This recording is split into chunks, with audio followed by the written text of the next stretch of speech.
Selamat sore, selamat berjumpa kembali dan shalom untuk kita semua.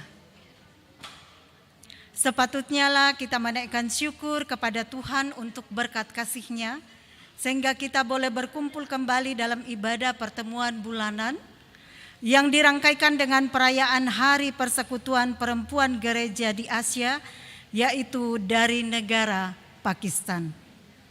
Tata ibadah yang kita ikuti saat ini bertemakan berani membangun kembali rumah Tuhan. Dengan pelayan liturgis PWGT kelompok 1.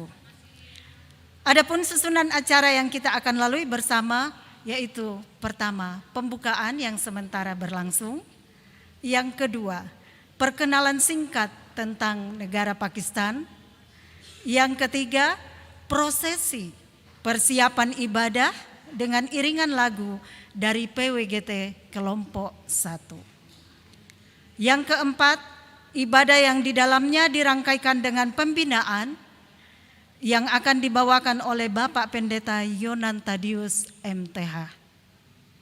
Yang kelima, menyanyikan lagu Mars PWGT yang akan dipimpin oleh Ibu Kekasih Adri Bohong. Dan yang kelima, penyampaian kasih dari Ibu Ketua PWGT Jemaat Rantepao.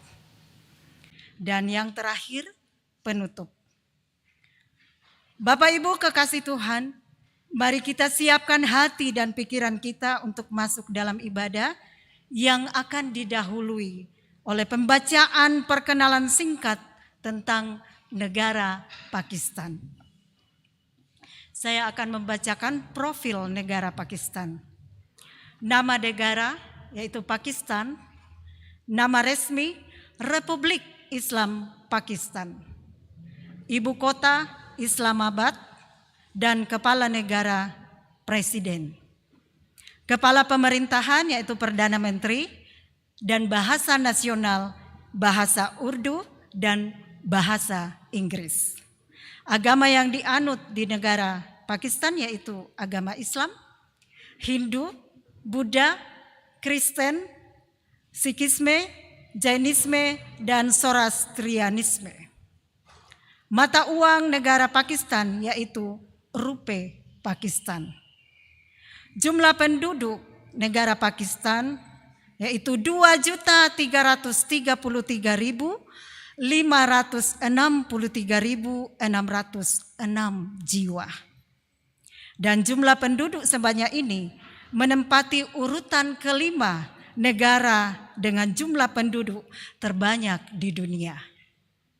Negara Pakistan memperingati kemerdekaan setiap tanggal 14 Agustus. Dan yang paling terkenal dan mendunia dari Pakistan adalah bunga nasionalnya yaitu bunga melati. Dan binatang nasional yaitu markhor. Burung paling terkenal di Pakistan yaitu burung aleksoris.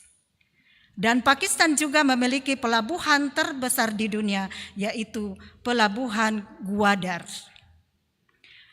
Jalan raya paling mendunia yang termasuk jalan terajaib di dunia yaitu Jalan Karakorum yang dibuat di atas ketinggian 15.397 kaki.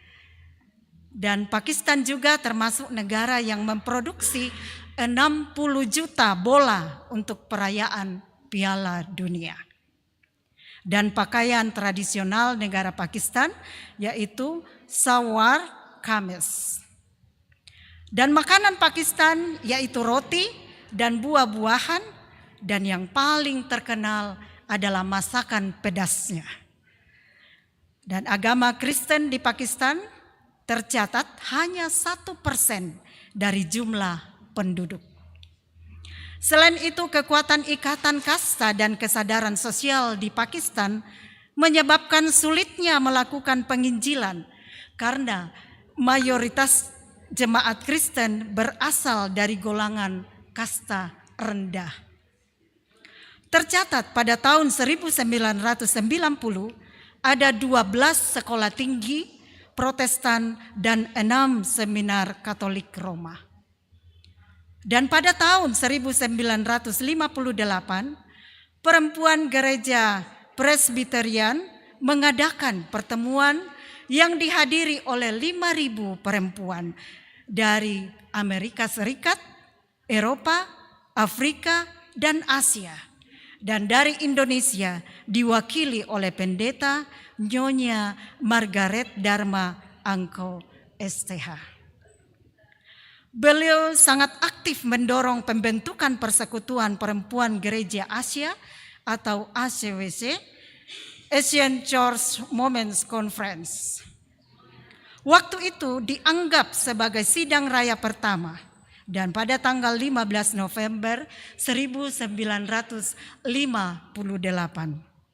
kini negara ACWC terdiri dari 19 negara, yaitu Hong Kong, India, Indonesia, Korea, Malaysia, Selandia Baru, Australia, Pakistan, Taiwan, Thailand, Nepal, Jepang, Myanmar, Bangladesh, Filipina, Cina, Kamboja, Mongolia, dan Sri Lanka.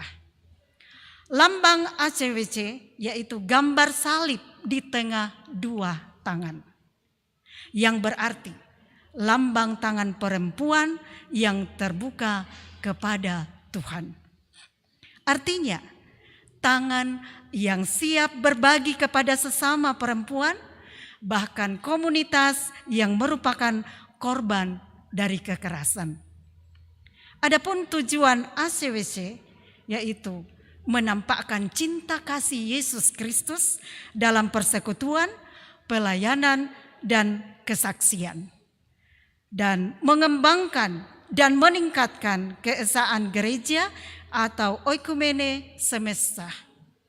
Dan yang berikut, mendukung menyebarluaskan program Hari Doa Sedunia atau terkenal HDS dan Permut atau Persekutuan Mata Uang Terkecil secara aktif dan untuk membantu memperdayakan perempuan dan membiayai program kemanusiaan akibat peperangan, bencana alam, dan korban ketidakadilan.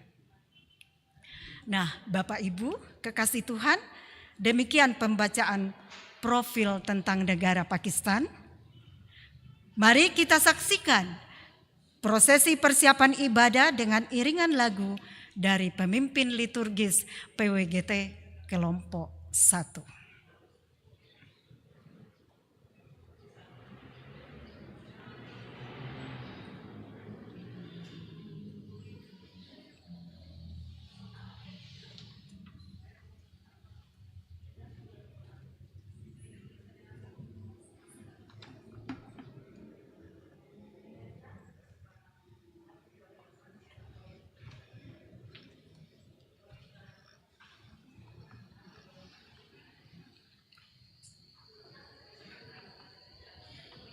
Bapak Ibu, mari kita bersama-sama membuka Mazmur pasal 96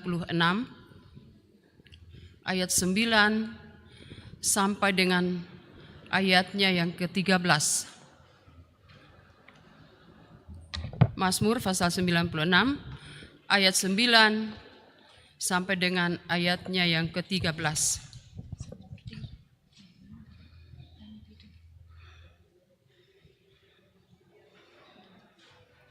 Kita baca secara berbalasan, yang menjolok keluar saya yang baca, dan bapak-bapak serta ibu-ibu membacanya tulisan yang menjorok ke dalam. Kita mulai. Sujudlah menyembah kepada Tuhan dengan berhiaskan kekudusan.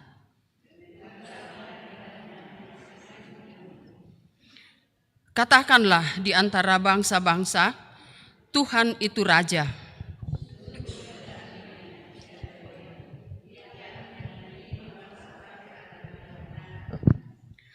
Biarlah langit bersukacita dan bumi bersorak-sorai.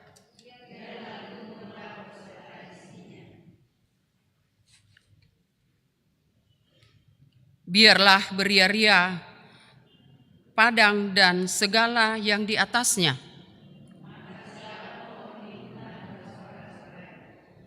Di hadapan Tuhan, sebab Ia datang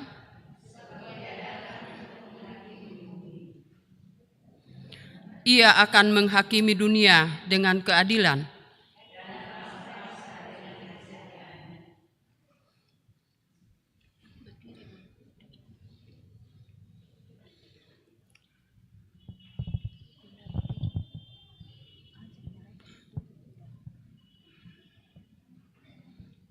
Amin, firman Tuhan.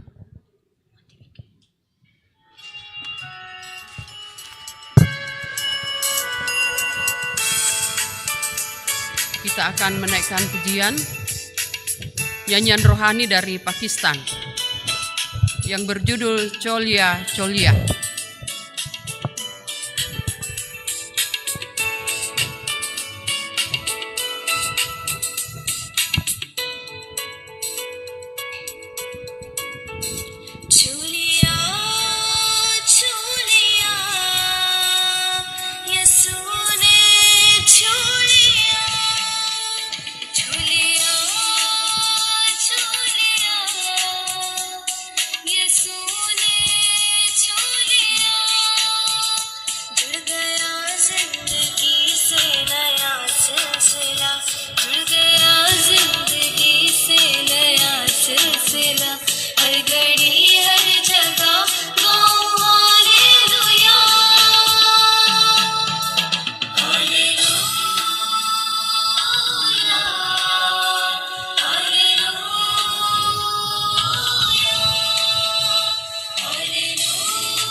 Ya, mari ibu-ibu yang sudah menancapkan bendera, sudah membawa hasil-hasil bumi, tetap berdiri di tempat dan kita akan bersukacita dengan mendendangkan musik dan nyanyian dari nyanyian rohani dari Pakistan, Cholia Cholia.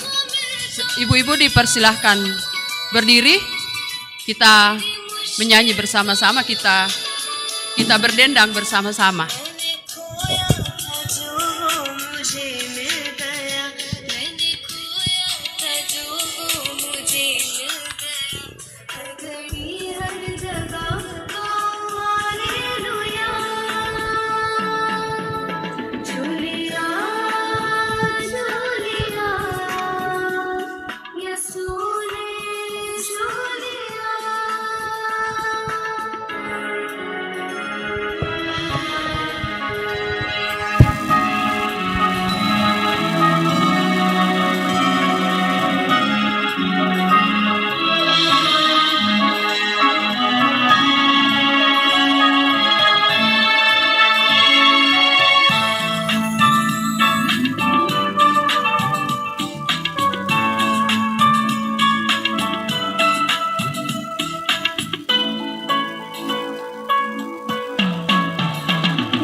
रास्ता खुल गया फिर मुलाकात का हर घड़ी हर जगह गाँव hallelujah hallelujah hallelujah hallelujah hallelujah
Mari Bapak Ibu kita bersama-sama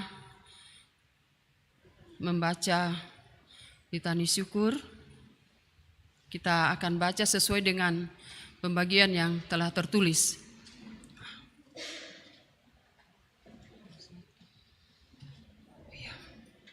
Kita mulai. Bersyukurlah kepada Tuhan sebab Ia baik.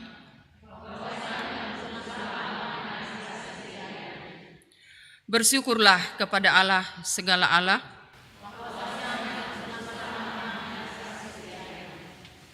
Bersyukurlah kepada Tuhan segala Tuhan.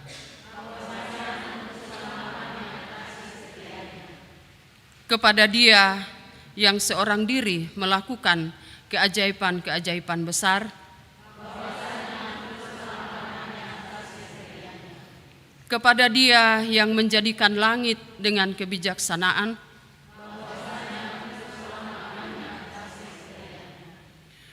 Kepada Dia yang menghamparkan bumi di atas air.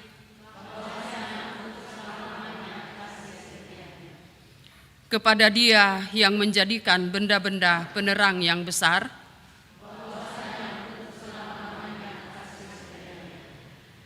Matahari untuk menguasai siang.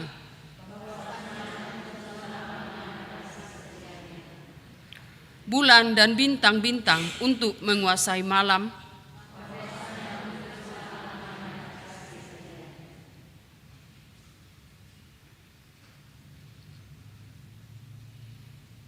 Bapak Ibu, mari kita bersama-sama membaca pengakuan iman. Kita baca bersama-sama. Ya Tuhan, Pencipta yang mengasihi kami mengaku bahwa kami belum mampu menjadi penata layan yang baik akan ciptaan-Mu, yang dengan penuh kasih telah Engkau anugerahkan kepada kami. Kami telah mengeksploitasi bumi, merusak tanah, dan menghancurkan hutan. Perilaku dan tindakan kami yang acuh tak acuh telah menghabiskan sumber daya alam yang kami miliki. Cuaca dan iklim berubah total karena perilaku kami yang tidak bertanggung jawab.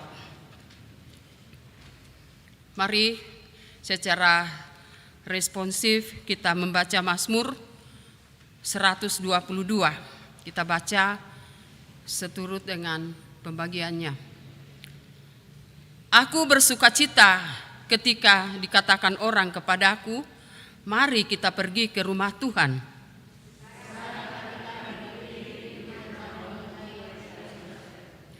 Hai Yerusalem yang telah didirikan sebagai kota yang bersambung rapat.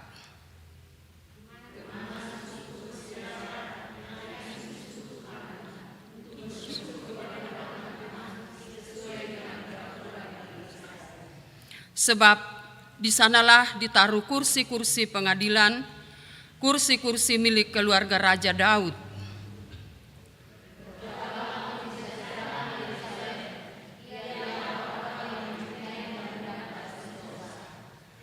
Biarlah kesejahteraan ada di lingkungan tembokmu dan sentosa di dalam purimu.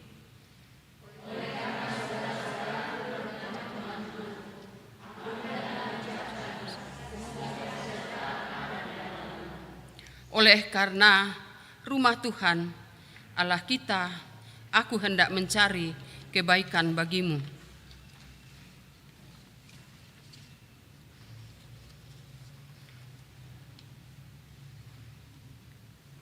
Bapak Ibu, kita masuk ke bagian pengakuan iman, kita baca bersama. Kami percaya kepada Tuhan yang menciptakan dunia yang indah ini, di mana kematian dan kehancuran, penyakit, rasa sakit, dan penderitaan tidak bisa dan tidak seharusnya menjadi akhir. Karena itu Tuhan menciptakan Anda dan saya untuk merawat bumi ini, untuk mengangkat kehidupan satu sama lain, untuk saling melayani, dalam kasih seperti yang telah Allah tunjukkan kepada kita di dalam Kristus.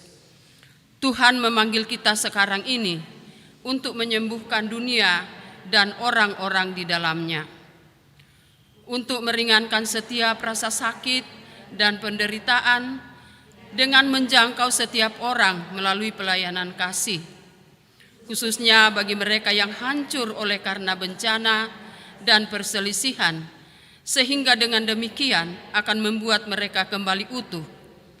Tuhan mengirimkan Roh Kudus-Nya atas kita untuk menguatkan kita dalam melakukan setiap pekerjaan kita, agar melalui kelembutan dan perhatian tulus yang mengalir dari kita akan diubah menjadi kekuatan yang memberi kehidupan serta membawa harapan dan keutuhan bagi mereka yang membutuhkan.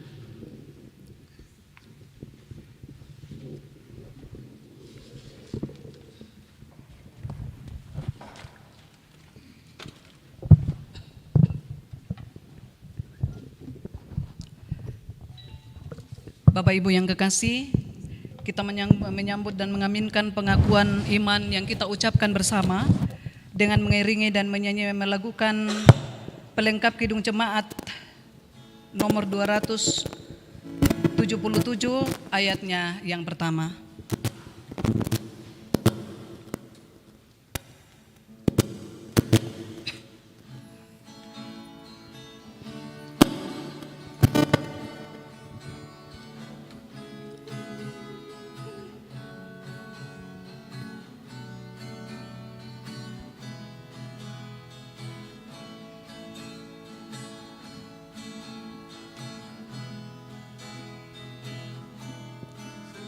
Sekalipun diriku dapat berkata-kata dengan semua bahasa,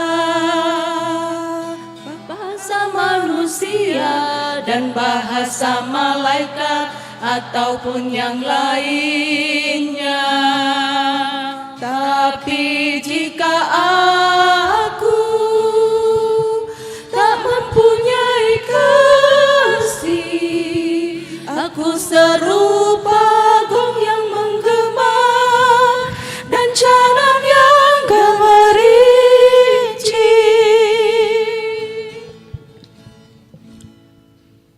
Bapak Ibu, saudara-saudara yang kekasih dalam kasih Kristus, sebagaimana kasih dan penyertaan Tuhan yang tidak pernah berkesudahan dalam kehidupan kita, di sore hari ini bersama dengan rekan-rekan, teman-teman, bahkan kawan seiman kita di negara Pakistan, kita akan bersama-sama mensyukuri semua pemeliharaannya itu lewat persembahan syukur, dan kita akan bersama-sama memberikan persembahan sebagai tanda sukacita kepada Tuhan atas semua penyertaan dan kasih-Nya untuk kita semua, khususnya para wanita yang ada sampai saat ini. Ada pundi yang kita akan jalankan, 3 pundi yang kita akan jalankan pada saat ini. Dan ada firman Tuhan yang mengiringi persembahan kita dari 2 Korintus pasal 9 ayatnya yang ke-8 dan ayatnya sampai ayatnya yang ke-12.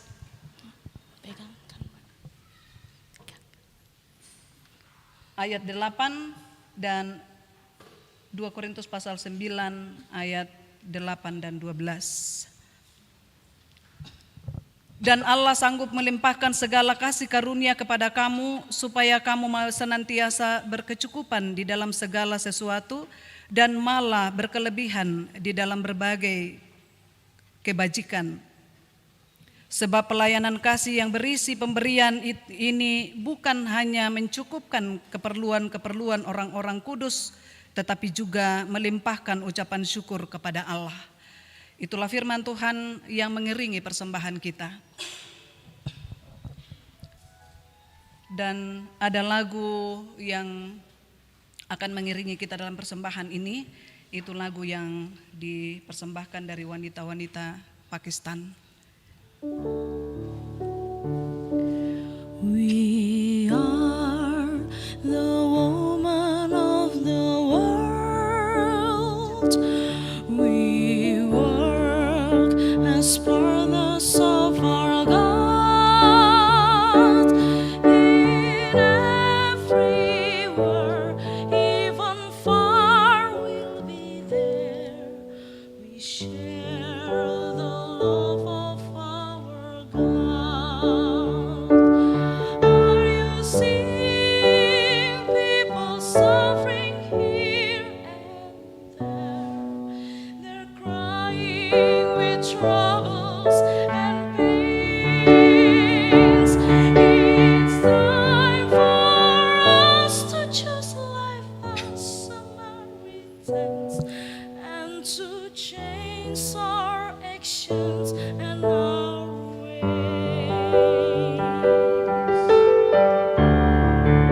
Bapak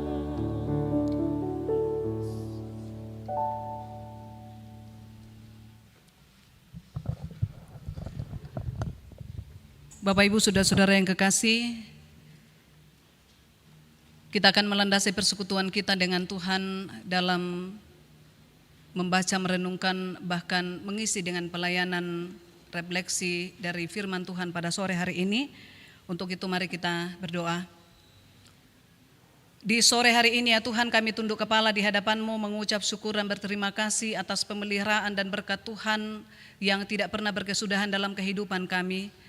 Bersama dengan wanita Pakistan di sore hari ini ya Tuhan, di Jemaat Rantepao kami bersama-sama merasakan kehadiran Tuhan di tengah-tengah perjalanan dan kehidupan kami sebagai perempuan yang tentu diberi tugas dan tanggung jawab yang bersumber daripada Tuhan sendiri.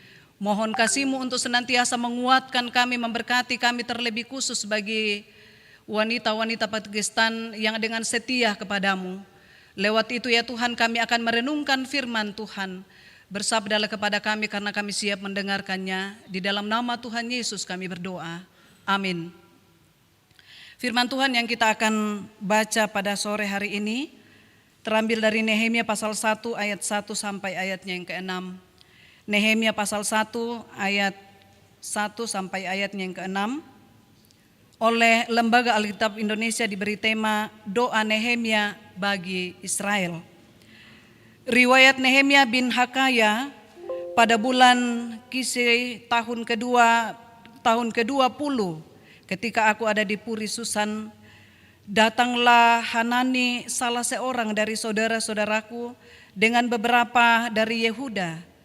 Aku menanyakan mereka tentang orang-orang Yahudi yang terluput, yang terhindar dari penawanan dan tentang Yerusalem. Kata mereka kepadaku, orang-orang yang masih tinggal di daerah sana, yang terhindar dari penawanan, ada dalam kesukaran besar dan dalam keadaan tercela. Tembok Yerusalem telah dibongkar dan pintu-pintu gerbang telah terbakar. Ketika ku dengar berita ini, duduklah aku menangis dan berkabung selama beberapa hari. Aku berpuasa dan berdoa ke hadirat Allah semesta langit. Kataku, ya Tuhan, Allah semesta langit, Allah yang maha besar dan dahsyat, yang berpegang pada perjanjian dan kasih setianya terhadap orang-orang yang kasih kepadanya dan tetap mengikuti perintah-perintahnya. Berilah telingamu dan bukalah matamu dan dengarkanlah doa hambamu yang sekarang kupanjatkan ke hadirat-Mu siang dan malam bagi orang Israel. Hamba-hambamu ini dengan mengaku segala dosa yang kami orang Israel telah lakukan kepadamu, juga aku, kaum keluargaku telah berbuat dosa. Yang selalu disebut orang berbahagia adalah kita yang senantiasa mendengarkan firman Tuhan, bahkan memberlakukan dalam kehidupannya. Kami memberi kesempatan kepada Pak Pendeta untuk pemberitaan firman selanjutnya.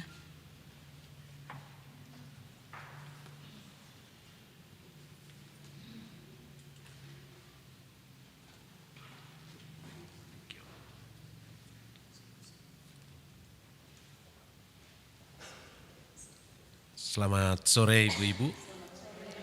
Senang sekali saya diminta untuk berbagi kepada kita, dan saya ingin berbagi tentang bagaimana menghadapi realitas bila bulan madu usai. Jadi tentu semua kita ini sudah selesai bulan madunya ya, kecuali kalau ada yang mau memulai lagi. Dan hal ini sebenarnya saya sudah lama menulisnya. Kalau ada di antara ibu-ibu sering membaca rubrik keluarga di aplikasi Gereja Toraja, setiap minggu saya menulis di sana. Itu mungkin sudah 6 bulan. Dan itu saya kirim selalu ke Jakarta karena orang Jakarta yang minta saya menulis. Jadi setiap minggu saya memberikan tulisan-tulisan tentang keluarga. Dan topik ini udah lama. Terakhir ini, hari ini terbit lagi tentang bagaimana menghadapi kenyataan. Bila mungkin ada kenyataan-kenyataan sulit yang kita hadapi sebagai keluarga. Ibu-ibu, kalau kita bicara tentang keluarga yang ideal, itu susah sekali kita temukan. Hanya satu keluarga ideal di dalam Alkitab, yaitu Adam dan Hawa. Karena mereka tidak membawa masa lalu, nggak ada pacarnya dulu mereka. Beda dengan kita. Masing-masing kita masuk dalam rumah tangga membawa masa lalu. Kalaupun tidak ada masa lalu, ada cerita-cerita. Adam nggak ada cerita-cerita masa lalunya. Hawa pun juga demikian. Itu sebabnya gambaran pernikahan yang ideal, gambaran pernikahan yang dalam tanda petik sempurna itu mereka mewakili. Karena Allah sendiri yang mendesainnya. Bulan madunya pun dibayarkan oleh Tuhan. Kita sitagi ki, ikon bayai hotel, ya. Dan semuanya gitu. Tapi Allah sendiri yang membayarkan mereka dan betapa mereka sepertinya sangat ideal untuk sebuah rumah tangga. Nah, kita lanjut melihat hal-hal yang seringkali jikalau ada menggejala dalam kehidupan rumah tangga kita. Saya izin ambil ini supaya saya bisa berbicara. Lanjut deh. Nah, ada hal-hal yang penting sekali untuk kita perhatikan ibu-ibu dalam membangun kehidupan keluarga. Sebab tentu semuanya kita punya gambaran.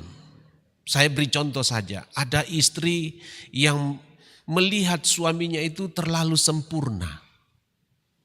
Seolah-olah tidak boleh salah. Hati-hati ibu-ibu. Sama juga kalau suami melihat istrinya terlalu ideal, terlalu sempurna. Dan ketika istrinya salah atau suaminya salah, dia sepertinya tidak punya ruang untuk memaafkannya. Dan disinilah banyak sekali persoalan-persoalan kita. Ketika bulan madu kita sudah usai itu, waduh kita sulit sekali. Sebab ketika kita bulan madu, waduh cintanya banyak. Madunya banyak. Tapi kalau sudah habis madunya, tinggal tagihan. Setiap bulan. Habis kita. Nah makanya terlalu banyak hal yang seringkali memicu banyak pergumulan dalam keluarga. Sehingga mari kita belajar masing-masing, saya pun begitu. Saya punya kekurangan, saya tidak sempurna. Kalaupun ada orang melihat, wih Pak Yonan gini, no, saya enggak seperti itu. Anda keliru, saya bilang. Anda keliru menilai saya. Nah hal seperti ini penting sekali bagi kita, supaya kita memiliki pikiran yang realistis terhadap pasangan kita. Apakah kita mau membiarkan pasangan kita seenaknya? Bukan seperti begitu. Tetapi milikilah dulu konsep terhadap pasangan kita itu. Siapa dia? Coba bayangkan. Siapa yang bisa membayangkan bahwa Adam dan Hawa mau jatuh? Bisa jatuh mereka. Bahkan ketika mereka jatuh, mereka itu saling menuduh. Siapa yang pernah membayangkan seperti itu? Siapa yang pernah membayang mungkin waktu Hawa mengambil gitu, terus Tuhan tanya sama Adam, gimana kau lakukan? Tuh perempuan.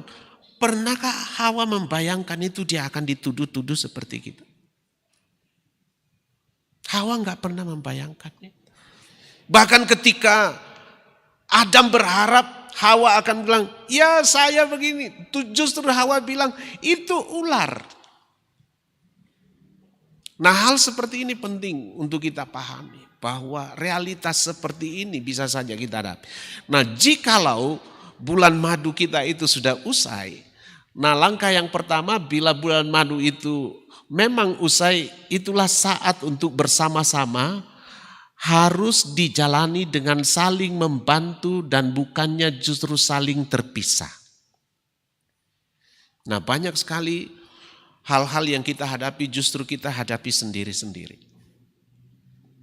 Kita istri jalan sendiri, suami jalan sendiri, dan semuanya jalan sendiri.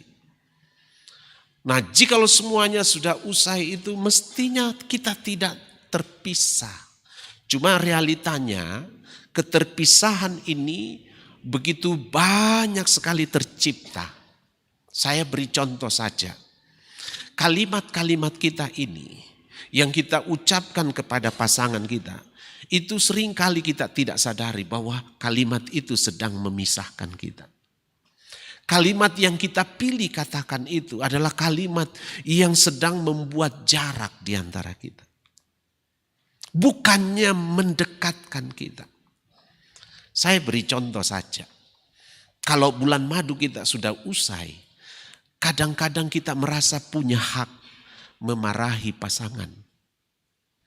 Kadang-kadang kita merasa punya hak, saatnya saya perintah-perintah dia. Nah, hal seperti ini, pilihan-pilihan seperti ini itu membangun jarak. Justru membuat kita terpisah. Itu sebabnya kita mesti hati-hati ketika bulan madu kita usai. Kita harus memilih kalimat-kalimat yang bisa memotivasi, mendekatkan kita. Nah, ini perlu kita sadari. Jadi kebersamaan ini sehingga ketika ada di antara kita salah satunya dalam tanda petik jatuh, keliru, kebersamaan inilah yang kita terus mau lakukan. Sama-sama menghadapinya. Lanjut. Langkah yang kedua, menyadari bahwa kita acap kali salah karena memang kita ini pendosa. Jadi jangan terlalu tergoncang atau terkejut oleh masalah. Lalu jangan saling menyalahkan bila kesalahan terjadi, tetapi hadapilah bersama-sama. Sekali lagi, bersama-sama. Suami bisa salah, ya. Istri bisa salah, ya. Nah, pikiran ini mesti kita sadarkan pada diri kita masing-masing. Sebab tanpa kita menyadari itu, kita itu akan terus saling nunjuk-nunjuk. Tidak ada yang bisa selesai. Ketika kita sudah saling nunjuk-nunjuk. Justru ketika kita sudah saling nunjuk-nunjuk, jarak itu makin melebar. Dan ingat, kalau kita menghadapi sendiri pergumulan, mampukah kita? Justru ketika kita bersama-sama menghadapinya, disitulah kekuatan kita. Sama dengan prinsip. Di sekarang ini banyak istilah remaja tangguh. Nah, kita tidak mengerti kalimat tangguh itu, ketangguhan itu hanya dimungkinkan ketika terjadi kelekatan. Anak remaja kita tidak akan pernah tangguh ketika papa mamanya tidak lekat. Bagaimana mungkin kita menjadi orang yang tangguh kalau kita jalan sendiri-sendiri? Gak mungkin. Kelekatanlah yang membuat kita itu tangguh. Ingat prinsipnya Bhinneka Tunggal Ika, iya kan? Tercerai-berai tetapi tetap satu. Bersatu kita teguh. Iya. Nah, hal seperti itu, ini menyangkut kelekatan kita bersama-sama. Jadi kalau ada goncangan-goncangan, yuk hadapi sama-sama. Kalau ada masalah, pikirkan bahwa tidak ada orang yang steril dari masalah. Tidak ada. Siapapun itu. Keluarga siapapun. Coba bayangkan keluarga Abraham. Bapak orang beriman. Apa steril dari masalah? Kan? Semua yang diungkapkan di dalam Alkitab. Adam dan Hawa saja. Yang luar biasa primanya Tuhan menciptakan mereka. Bukan karena ada mobil bintang prima. Tapi dengan primanya Tuhan ciptakan, mereka tetap menghadapi masalah. Jadi punyailah pikiran yang baik terhadap realitas-realitas ini. Sebab semua pikiran kita itu dipenuhi, tidak mungkin saya akan menghadapi masalah. Nah pas dapat masalah, tergoncang sekali. Makanya kita sangat-sangat terbuang energi kita menghadapi masalah kita karena kita tidak punya konsep yang benar terhadap realitas hidup pernikahan kita. Lanjut.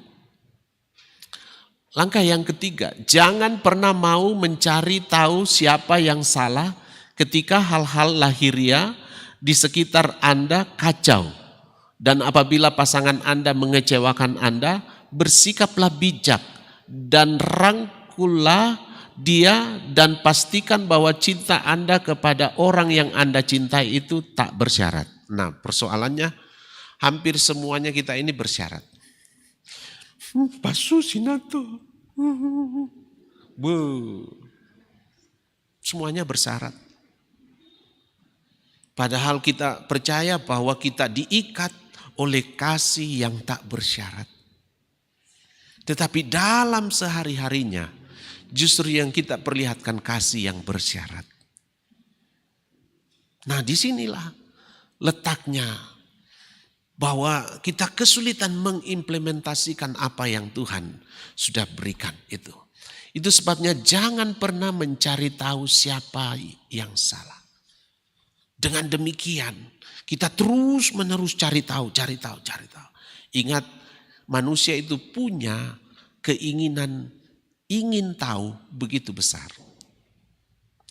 Curiosity kita ini begitu besar ibu-ibu. Kalau pasangan kita salah, yang mana yang mindan na tuh. Semuanya kita mau tahu. Padahal sekali kita ingin tahu terus, pikiran kita dipenuhi dengan hal-hal yang meracuni terus. Nah ini yang perlu kita pikirkan bersama-sama, bagaimanapun pasangan kita bisa saja mengecewakan kita. Bisa saja. Kapanpun dia bisa kecewakan kita. Anytime.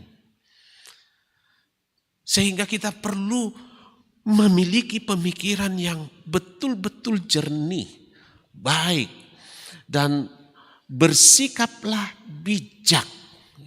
Ini penting sekali. Bersikaplah bijak.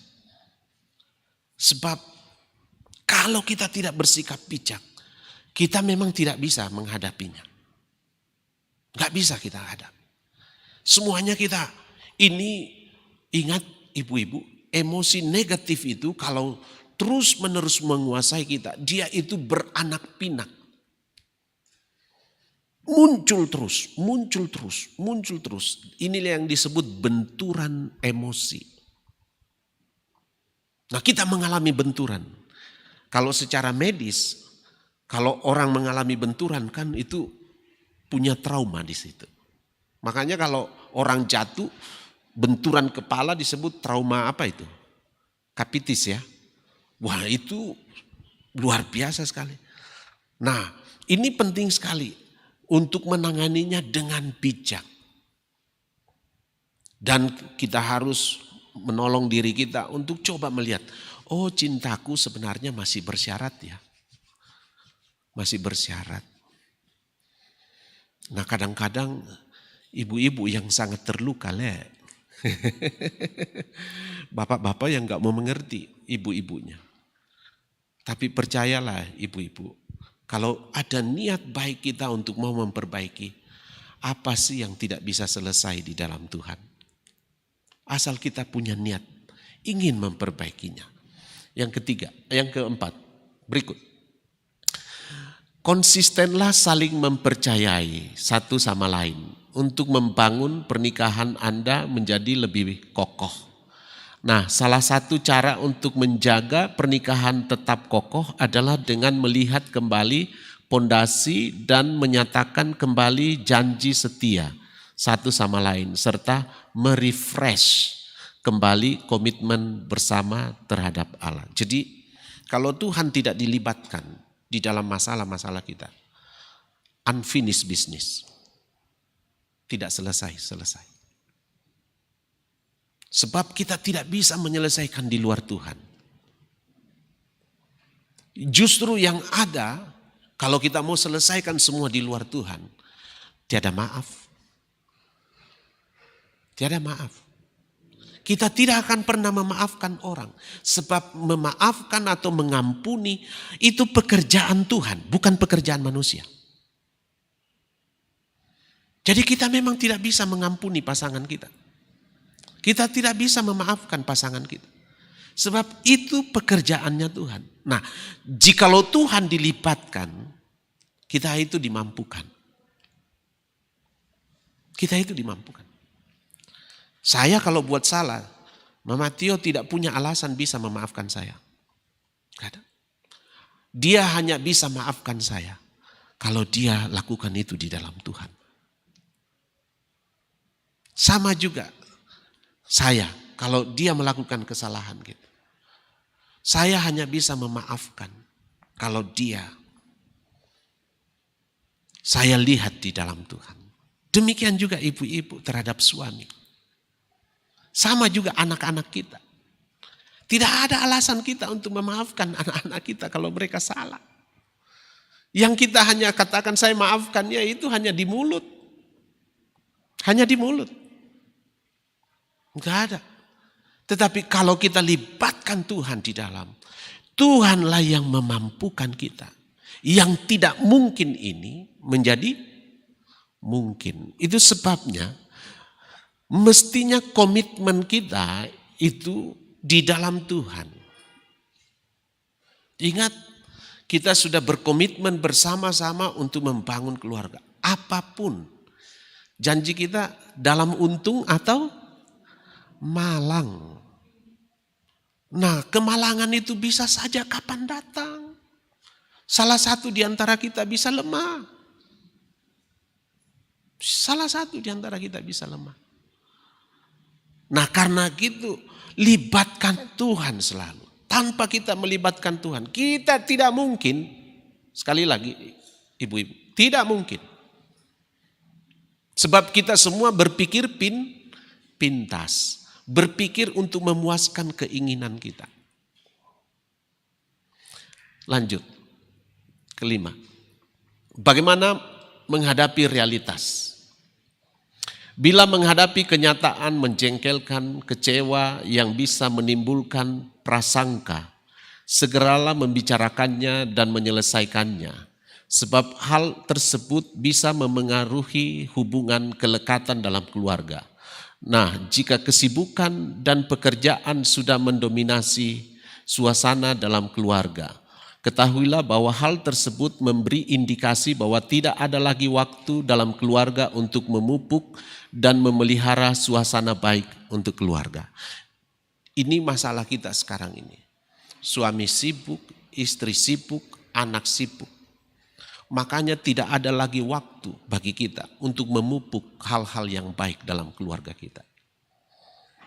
Kesibukan kita semuanya menyita energi terbaik kita untuk kita berikan kepada pasangan kita. Banyak di antara kita itu. Saya pun begitu. Akhir-akhir ini saya menyadari, waduh, sibuk sekali saya ya. Pikirnya sudah terlalu terkenal begitu. Itu baik. Tidak salah Pak, ibu-ibu.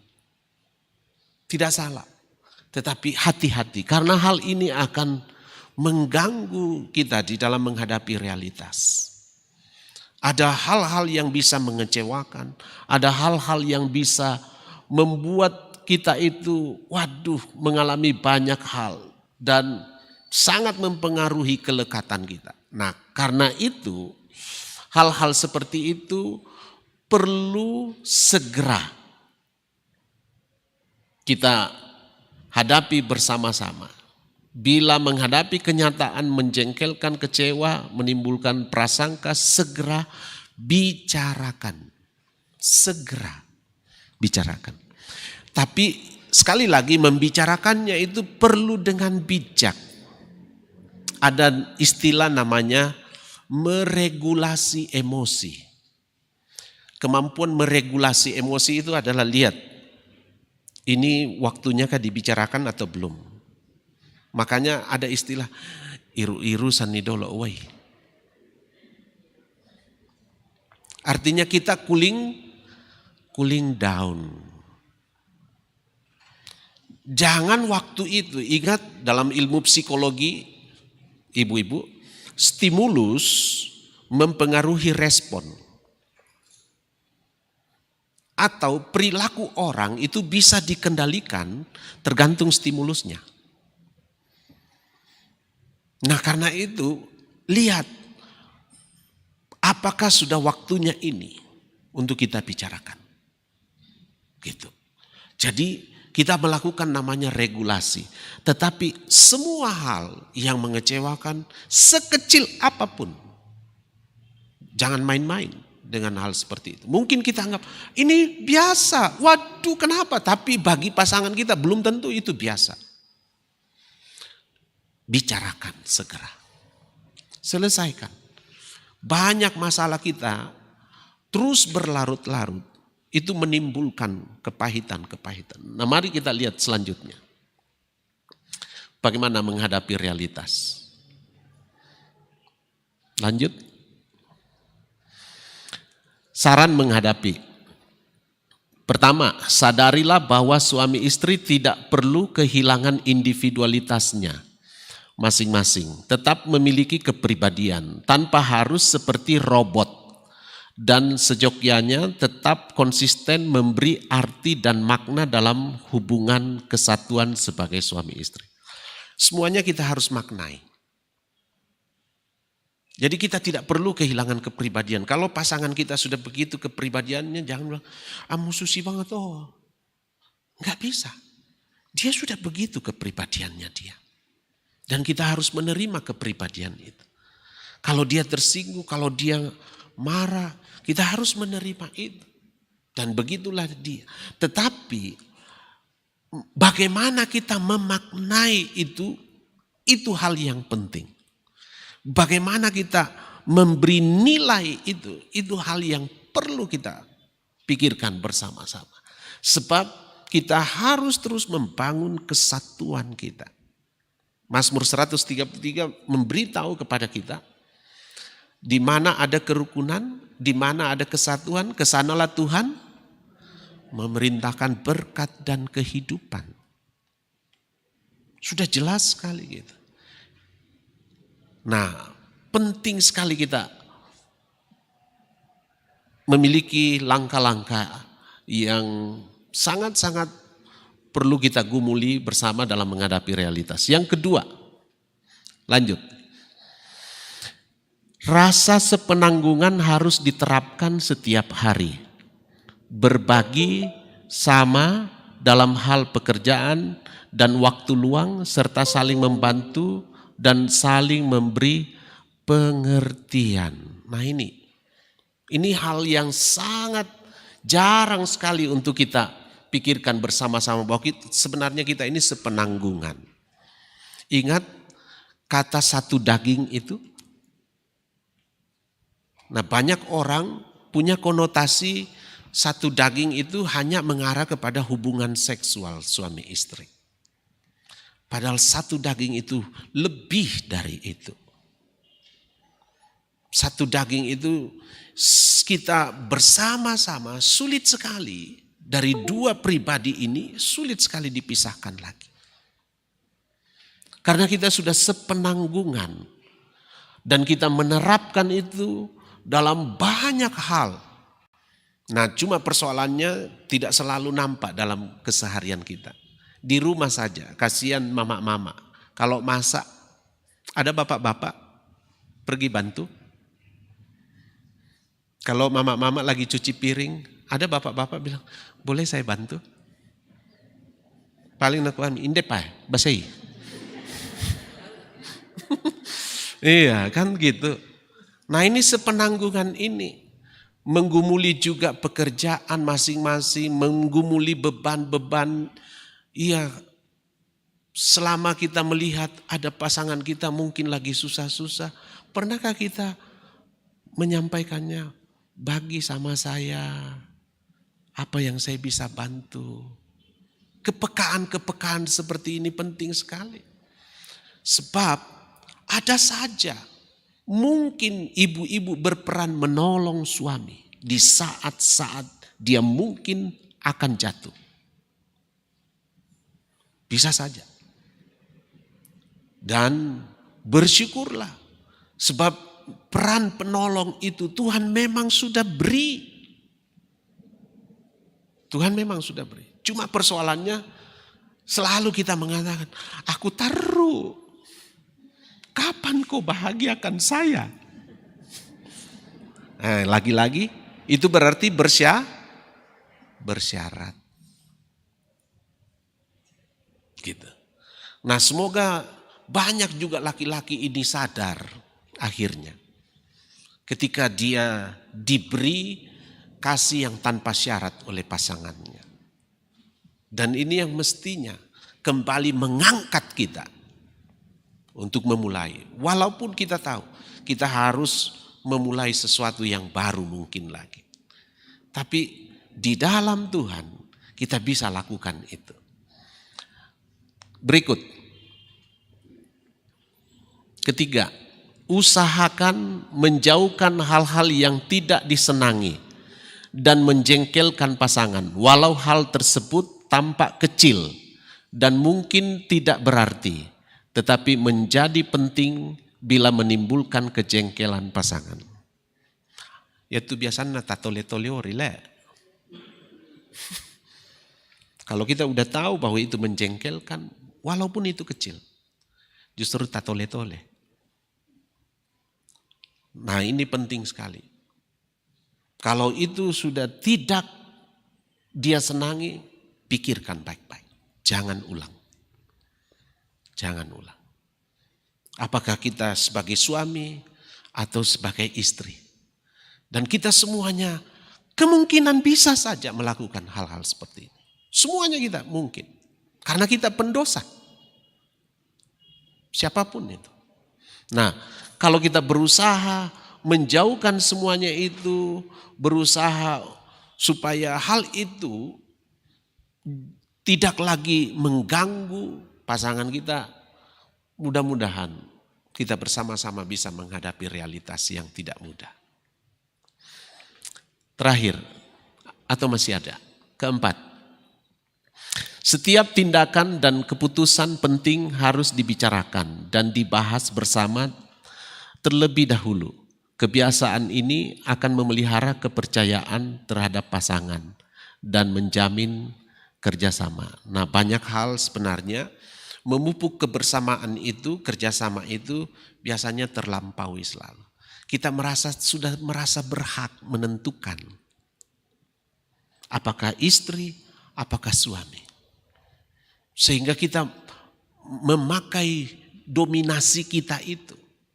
Sehingga kita tidak melibatkan lagi pasangan kita. Jadi setiap tindakan keputusan penting harus dibicarakan bersama-sama. Lanjut. Kelima, setiap pasangan harus berusaha sedapat mungkin menambah kebahagiaan pasangan hidupnya. Perlu disadari bahwa dalam kehidupan bersama yang dekat dan akrab tentu akan ada benturan emosional yang harus diterima.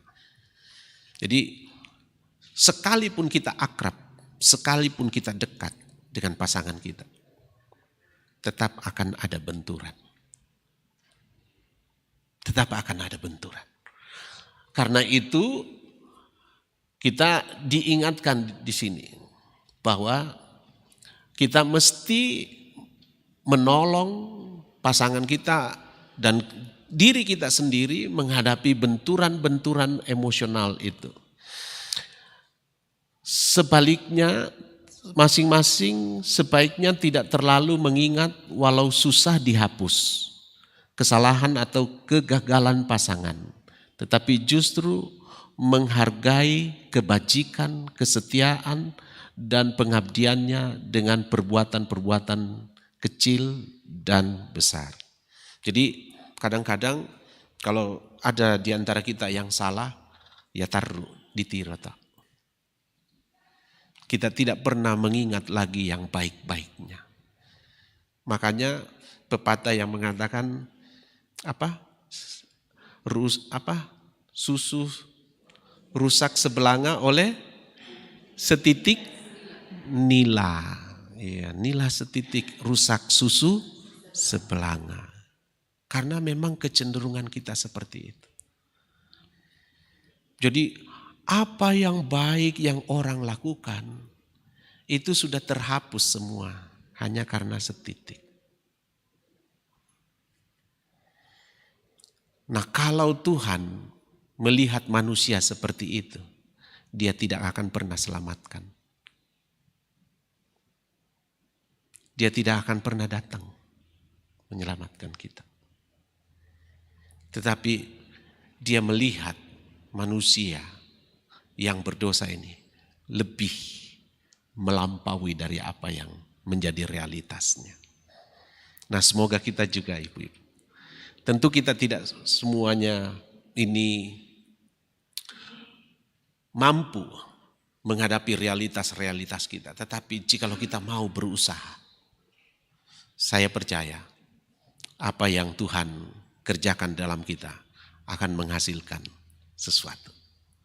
Walaupun mungkin kita setengah mati, walaupun mungkin kita tertatih-tatih, tapi percayalah, tak ada yang selesai atau tak ada yang terbengkalai, tak ada yang tidak bisa selesai di dalam Tuhan.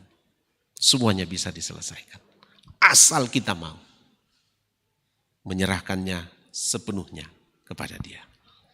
Nah, semoga menghadapi realitas seperti ini, seperti Nehemia membangun kembali Yerusalem, semoga kita juga membangun kembali jika ada hal-hal yang selama ini mengganggu kita.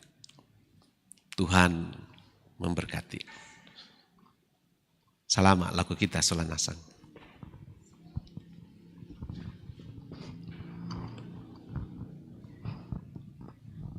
Ya, terima kasih kepada Bapak Pendeta Yonan yang sudah memberikan kita pembinaan sedikit saja waktu yang diberikan, padahal kita masih mau mendengar sebenarnya. Tetapi kita bersyukur walaupun sedikit tetapi begitu banyak hal yang bisa kita pelajari. Sebelum kita akan masuk dalam doa syafaat, kita akan mendengarkan puji-pujian dari angklung. Untuk itu kami persilahkan.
sekali di belakang.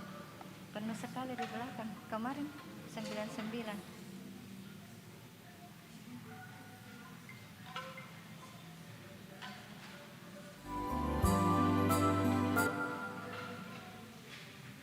Siap, kau berbahagia.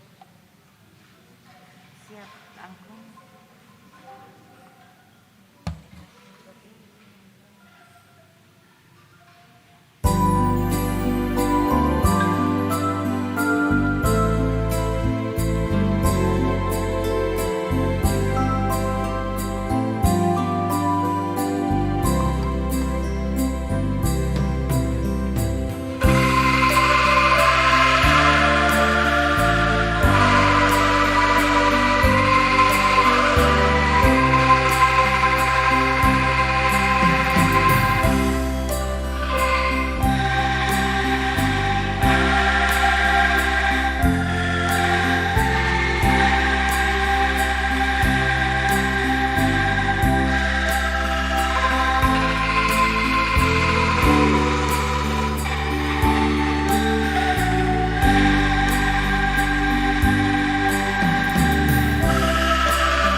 pemberi pertolongan dan pemulihan.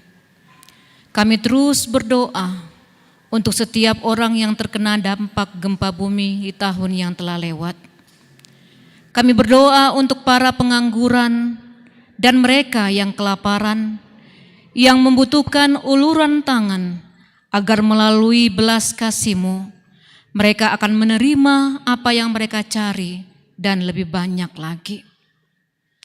Kami mohon Tuhan, berkenan memberi kebijaksanaan dan cinta kasih kepada para pemimpin negara kami, baik sekuler maupun non-sekuler, untuk mengatasi berbagai masalah pengangguran lahan, pekerja, migran, eksploitasi, ekologi, perubahan iklim, pandemi COVID-19, agar keadilan dan perdamaian dapat terwujud.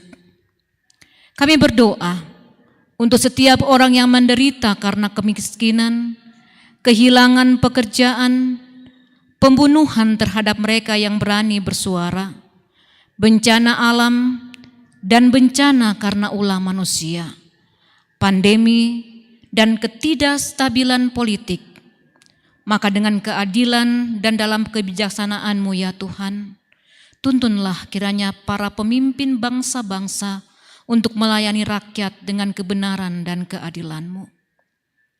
Tolong dan berilah hikmat bagi gereja-gereja untuk berkomitmen memperkuat kesatuan orang percaya, sehingga mereka dapat menjadi saluran perdamaian dan keadilan bagi dunia dan dalam kehidupan sehari-hari mereka. Tuhan yang penuh kasih dan penyayang, hiburkan dan sertailah setiap orang-orang kepunyaan-Mu yang kehilangan anggota keluarga, kehilangan teman, kehilangan kerabat selama pandemi COVID ini.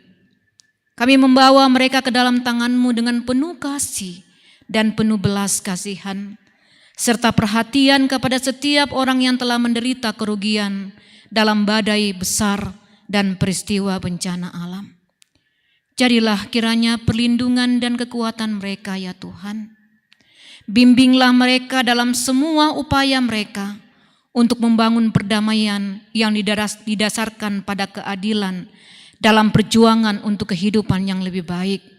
Beri mereka keberanian untuk berdiri teguh melawan pelanggaran hak asasi manusia, pembunuhan yang belum tersentuh hukum, dan kekejaman lainnya.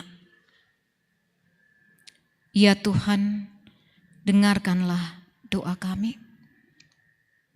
Kita lanjutkan dengan doa Bapa kami. Bapa kami yang di surga, dikuduskanlah nama-Mu, datanglah kerajaan-Mu, jadilah kehendak-Mu di bumi seperti di surga. Berikanlah kami pada hari ini makanan kami yang secukupnya, dan ampunilah kami akan kami, seperti kami juga mengampuni orang yang bersalah kepada kami. Lepaskanlah kami daripada yang jahat, karena Engkau yang punya kerajaan dan kuasa dan kemuliaan sampai selama-lamanya. Amin. Saya mengajak kita bangkit berdiri. Bersama-sama kita akan memuji Tuhan dari lagu pujian pelengkap Kidung Jemaat 245. Kita nyanyikan bait yang pertama saja. Seperti wanita di pinggir sumur, betapa haus jiwaku. Ku dengar Yesus berkata, minumlah air hidup yang kekal.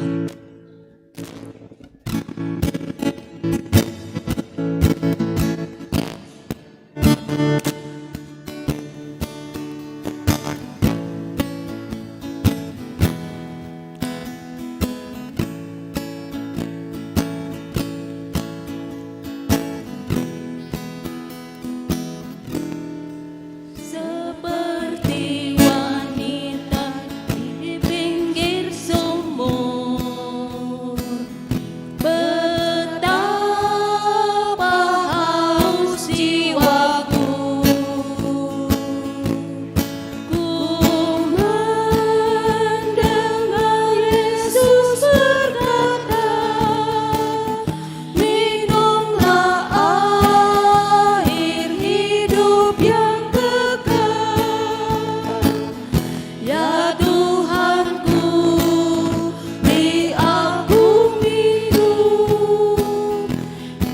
dan puaskan haus jiwaku. Beriku makan hingga jiwaku kenyang. Baharui diriku. Kita akan masuk dalam doa penutup sekalian berkat. Kami persilakan Bapak Pendeta Yonan untuk memimpin kita di dalam doa.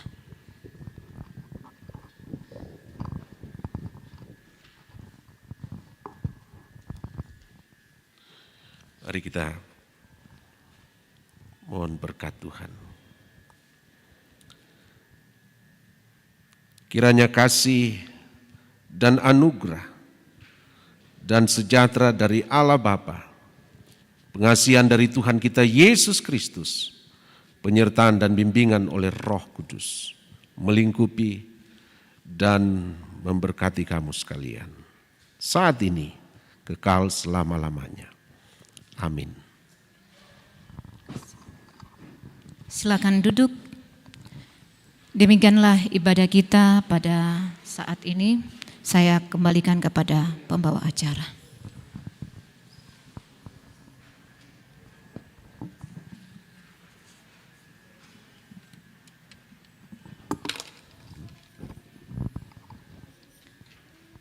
Terima kasih untuk pembacaan firman dan materi yang memotivasi kita semua untuk tetap menjaga keutuhan, kebahagiaan rumah tangga kita masing-masing. Terima kasih Bapak Pendeta Yonan. Tuhan berkati Bapak dalam setiap pelayanan-pelayanan bersama dengan keluarga. Dan salam sehat, salam kasih dari PWGT Jemaat Rantepao untuk keluarga. Ya baik Bapak Ibu, acara selanjutnya yaitu menyanyikan Mars PWGT yang akan dipandu oleh Ibu Kekasih, Ibu Adri. Kepada Ibu disilahkan.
Terima kasih Ibu, Tuhan Yesus memberkati.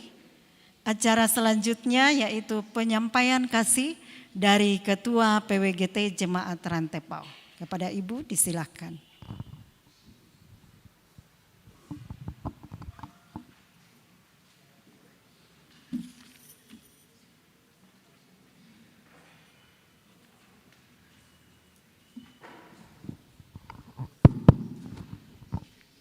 Shalom, selamat sore kepada kita semua dan salam PWGT, jayalah PWGT, damai di hati. Nah, belum semangat, salam PWGT, jayalah PWGT, damai di hati. Ya, terima kasih. Pertama-tama saya ucapkan terima kasih kepada Pewara yang sudah memberikan kesempatan kepada pengurus untuk menyampaikan beberapa kegiatan akan kita lakukan ke depan. Pada pertemuan bulanan pada sore hari ini yang dirangkaikan dengan Hari Persekutuan Perempuan Gereja Asia disingkat ACWC atau ICWC. Mohon maaf mungkin tidak begitu bagus. Yang pada saat ini tata ibadah disusun oleh Komisi Perempuan Gereja di Pakistan. Saya sangat bersuka cita melihat penampilan ibu-ibu pada sore hari ini. Luar biasa cantik-cantik. Dan kita bersyukur kita bisa berbusana seperti orang di Pakistan. Kita saling menghargai, saling menghormati dengan berbagai pakaian adat kita masing-masing. Dan sore ini kita boleh memakai baju yang dipakai kaum ibu di Pakistan. Puji syukur kita panjatkan kehadirat Tuhan yang senantiasa memberkati kita. Tema kita pada sore ini yaitu dalam perayaan ibadah ACWC, berani kembali membangun rumah Tuhan. Sesuai dengan pembinaan yang kita terima pada sore menjelang malam ini.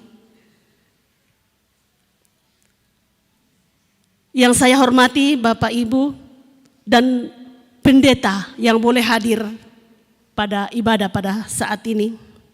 Dan segenap majelis gereja yang sempat hadir. Dan segenap pengurus PWGT Jemaat Rantepao dari kelompok 1 sampai dengan kelompok 7.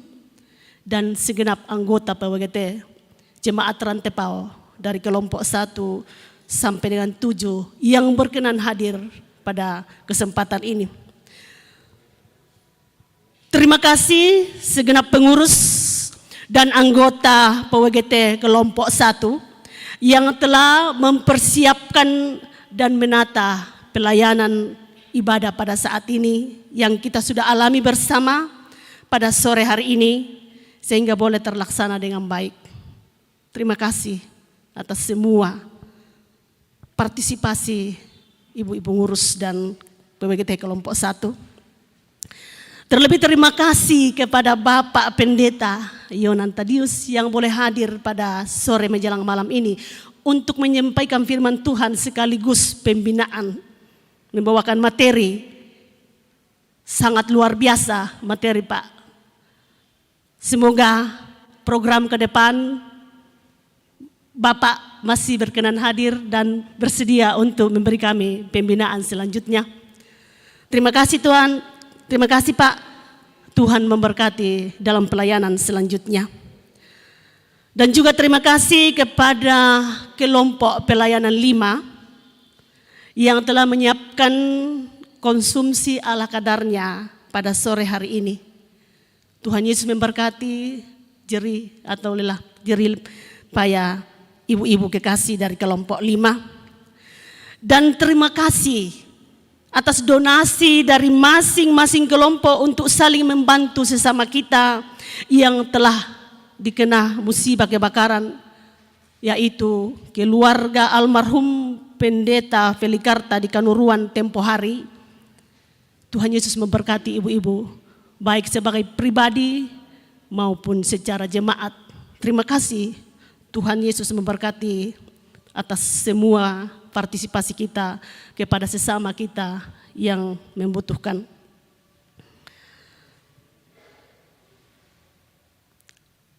Ada beberapa penyampaian kepada kita semua, yaitu yang pertama, rencana rapat koordinasi pengurus yang akan dirangkaikan persiapan perayaan HUT atau Hari Ulang Tahun PWGT yang ke-55 dan Hari Ibu dan perayaan Natal. Jika Tuhan berkenan, kita rencanakan pada tanggal 27 November 2021 pada pukul 16. Saya minta mohon kehadiran kita semua pengurus nanti tanggal 27 untuk membicarakan hal tersebut. Yang berikut, mohon perhatian masing-masing kelompok menyangkut setoran setiap bulan ke Bendahara PWGT Jemaat Rantepao dan yang akan diteruskan ke tingkat yang lebih luas dan pembiayaan program selanjutnya.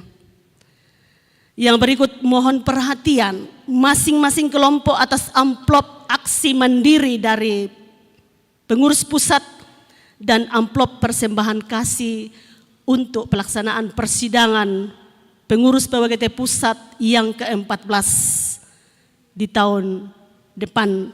Kalau tidak salah bulan Juli ya Bu? Ya, bulan Juli. Jadi mohon perhatian masing-masing kelompok dan semua anggota PWGT, amplop sudah dibagi, ada 2 amplop. Yang berikut, mohon perhatian semua anggota PWGT mengenai aksi 10.000 untuk RBM dalam rangka Hari Ulang Tahun PWGT yang ke-55. Mohon sekretaris menyiapkan format untuk aksi tersebut. Saya tadi sudah berikan kepada sekretaris, mohon dibagi kepada kelompok. Dan yang berikut, ada buku khotbah, ada di kursi yang saya tempati tadi, buku khotbah dari pengurus PWGT wilayah 2. Ada 10 eksemplar dibagikan dari PWGT wilayah, masih ada 5 eksemplar. Siapa yang berminat nanti, dan bukan berminat, diharapkan untuk mengambil seharga 30.000 per eksemplar, tinggal 5, ada di kursi saya tadi.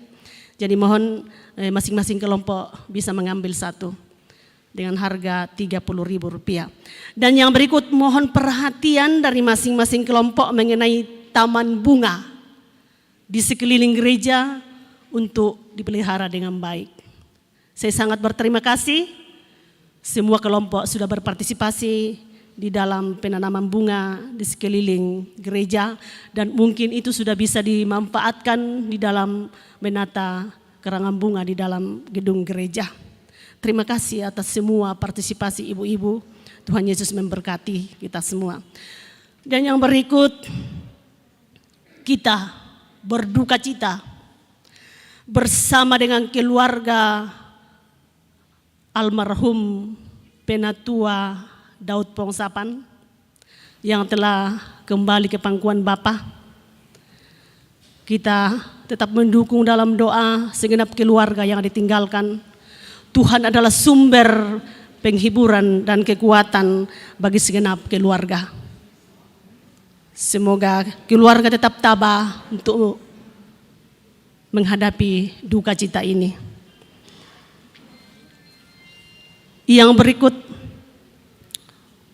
untuk perayaan selanjutnya yaitu Hari Ulang Tahun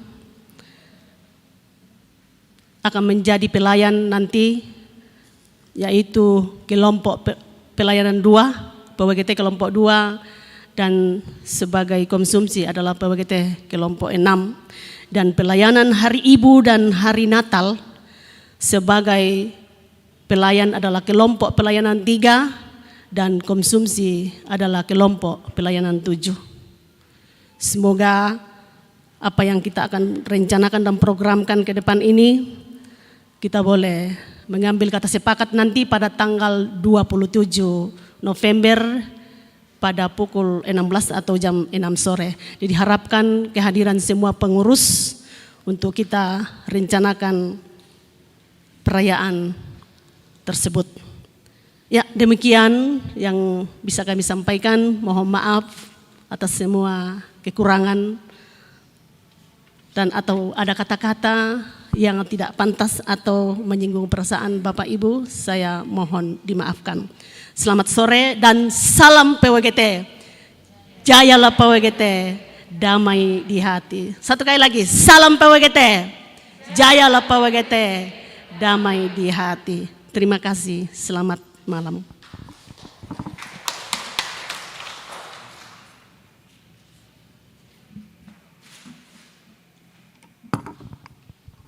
Ya, terima kasih Ibu, Tuhan Yesus memberkati. Acara selanjutnya itu acara terakhir yaitu penutup dan kelompok 5 menyiapkan snack untuk kita. Sebelum kita menerimanya, kita akan berdoa dan doa syukur akan dipandu oleh Ibu kekasih kita dari Jemaat Malango, yaitu Ibu Abigail Saluso. Kepada Ibu disilahkan.